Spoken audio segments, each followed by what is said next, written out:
Before he'd even had breakfast, Cumulus decided he wanted to play, as it was such a nice sunny day.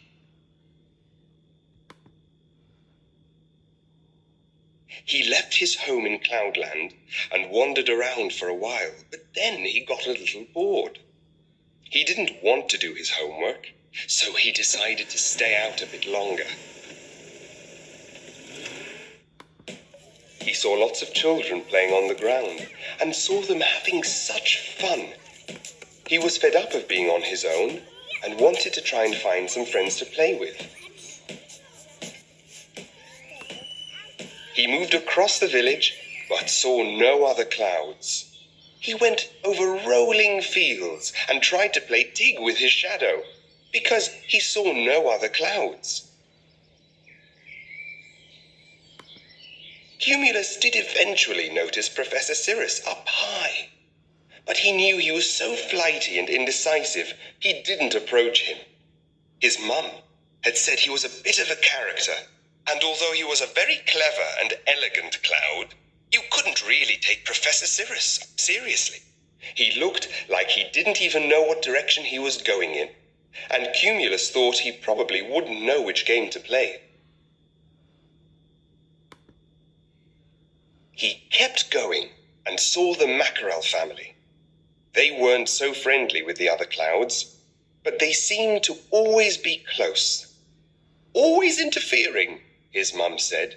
Whenever you saw them, you just knew they were up to mischief, and that something would change in Cloudland, and not necessarily for the better.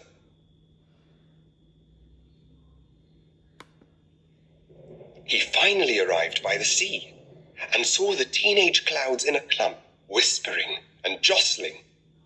It looked like they were planning to gang up on someone or cause a bit of a rumble. Cumulus's mum had told him not to hang around with them. Teenagers can be a bit moody, she had said. But as he didn't have much choice, he decided to try and get their attention. He was much smaller than them, and so very cheerful. They just ignored him. And though it hurt a bit, he didn't cry. He just floated on his way. He saw some of the Stratus gang hanging around, but he knew they weren't the most fun clouds, and actually found them quite depressing. Even the children on the ground disappeared when they saw them. Oh, how Cumulus would hate to be like them. He decided that he should swiftly move on. He pulled himself together and mustered up some cheery spirit. And when he got close to the mountains, he saw the prettiest girl clouds dancing and swirling around. These were the lovely lenticularis. Way too high society for him, he thought, but he did enjoy watching them.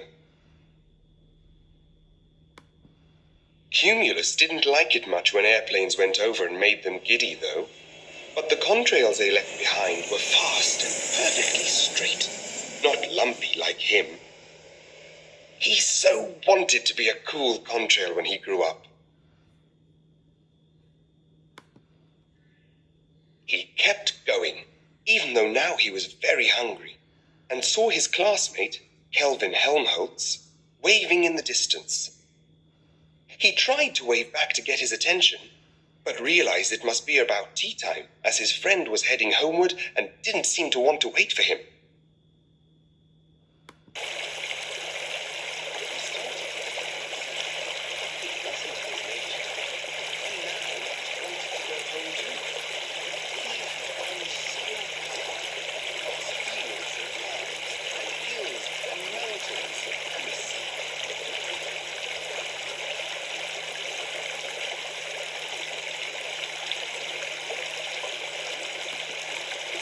And now, even the sun was tired and heading to bed.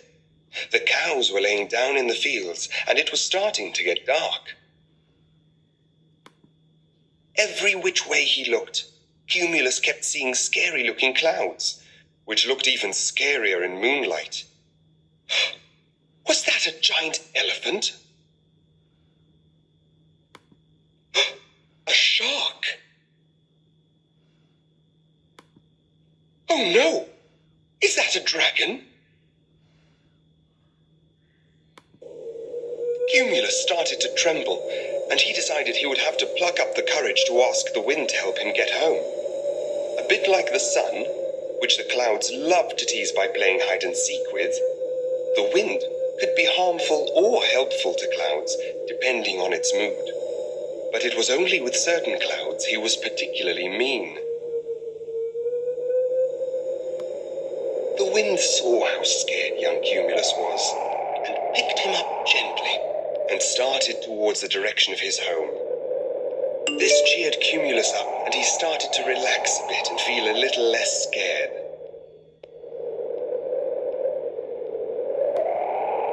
But that didn't last very long. He suddenly felt very cold and quite afraid. He saw his dad, Cumulonimbus. He looked very, very angry. Cumulus realized it must be much later than he thought, and his dad must be very angry because his dad was almost as dark as the sky. When Cumulonimbus saw Cumulus, he started to murmur and growl, and he flashed to his temper for a few seconds, which felt like minutes to Cumulus.